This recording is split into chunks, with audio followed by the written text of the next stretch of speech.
Hello folks, and welcome back to Wonder of Watches. Now today we look at the Sarx035. It competes with my BB58 for my favourite watch in my collection.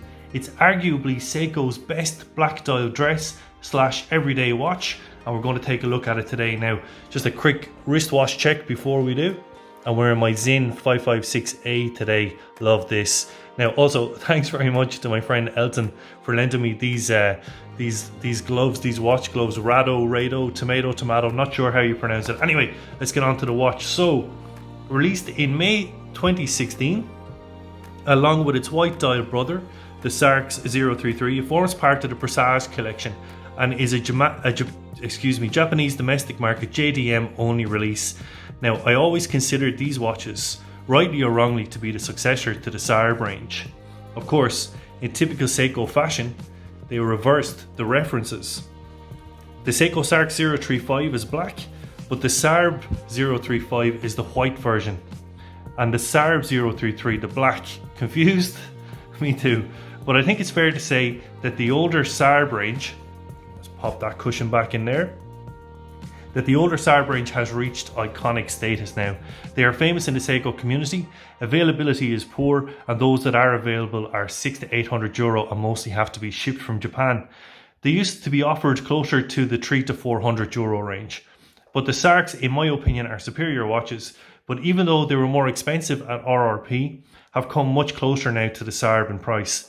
I think many Seiko fans have flip-flopped between the two when deciding on purchasing a watch of this style. There are major differences of course, but both the Sarb and Sarx ranges have both been nicknamed the Baby Grand Seiko as a result of the finishing. Now, I have had an opportunity to handle a Grand Seiko recently.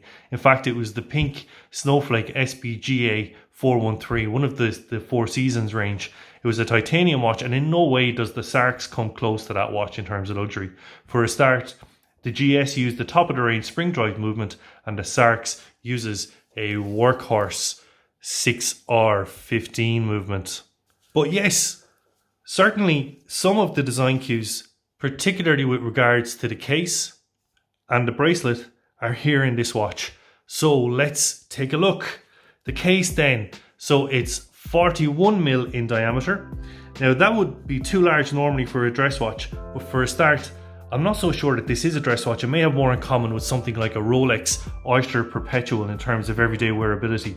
But more importantly, that diameter is offside by a very, very lovely lug-to-lug of 46.3mm and a height of just 11.6mm. Now, I've measured all these watches independently with the calipers, so these are not stats off the website. The finishing on the case here is really exceptional, and where the comparisons with GS really begin. So we've got a high polished bezel, which is dissected by a very thin satinized portion, and then it steps down to where the bracelet meets the case. Now we've got brush lugs on top, but it's got a really nice grain to it in addition to high polished flanks. We also have a highly polished section just underneath the watch, which slopes down to the see-through case back. Now, in addition, the lugs, they also have a highly polished version which slopes down to the bracelet just on the inside of the lugs there, and it's that kind of detail which puts it on a par with some of the details that you see on its GS brethren. The front crystal here is made of sapphire. It's flat to the case. Actually, there's a little bit that protrudes just above it. It has AR coatings on both the front and back, and this effect allows for amazing clarity when viewing the dial. It's almost as if there's no crystal at all and you can actually touch the dial. Now the dial itself is inky black at times, particularly in dull light like these images which were taken on a very cloudy day. But as you can see under my desk lamp, it has a deep set sunburst effect that gives it a mocha type colour. The indices are impeccably finished.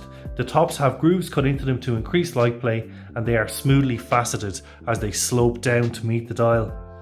The Dauphine hands are also extremely well executed, polished on one side and blasted on the other. Now, having handled watches with Dauphine hands before, I understand why Seiko have done this. Fully polished hands reflect everything they face, and against the black dial sometimes they disappear when reflecting something black, like a camera. However, the blasted side absorbs the light so that the hands are legible at all times. This allows the polished side to reflect whatever it's facing, and when facing a warm soft light, the silver hands and indices often take on a rose gold effect, just increasing their dynamism. It's a gorgeous style. Now the bracelet.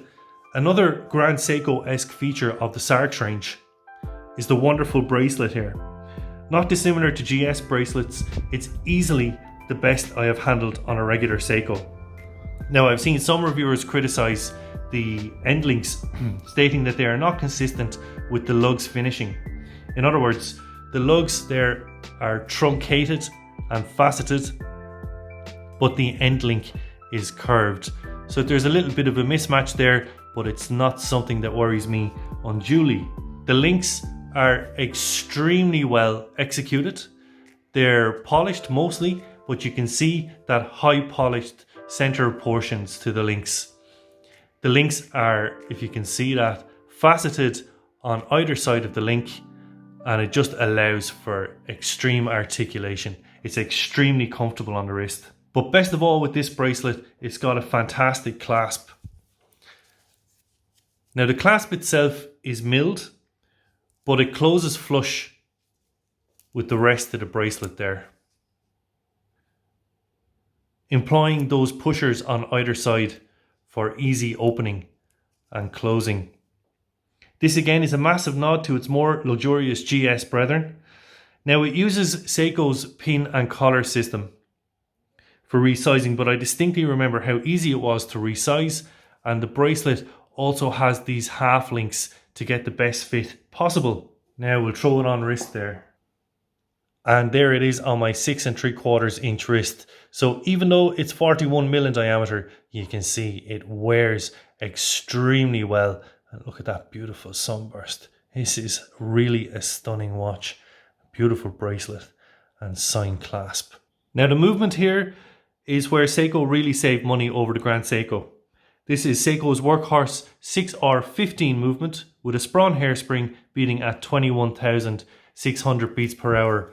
Winding the watch is very smooth. I must point out that it's also got a signed crown.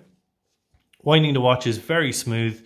Now it doesn't have a quick date set function, so as you're winding it through 12 midnight, you can see in typical Seiko fashion, it can take a little while for the date just to flip over there. You can see 11:15 it starts and 12 o'clock it's done.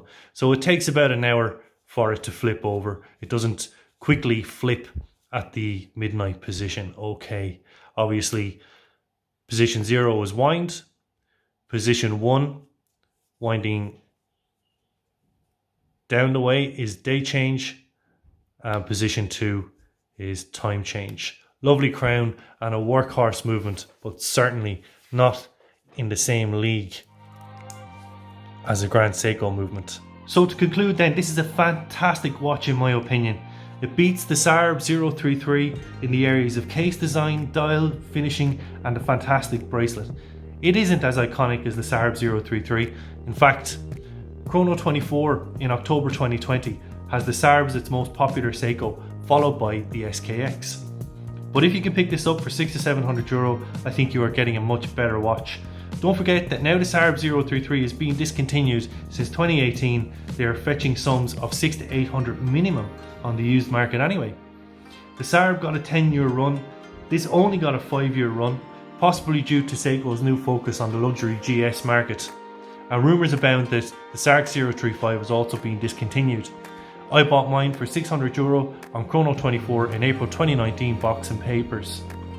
Now, as I said before, it competes with my BB58 for my favourite watch, and due to its versatility, if I ever get the opportunity to travel again, this will be the watch I take with me. This is the watch I wore to Rome in October 2019. It's my one and only watch, and it looks just as good in a t-shirt and pair of jeans as it does under the cuff of a sports jacket. So that's it. Thanks very much. Good luck everyone. Ben.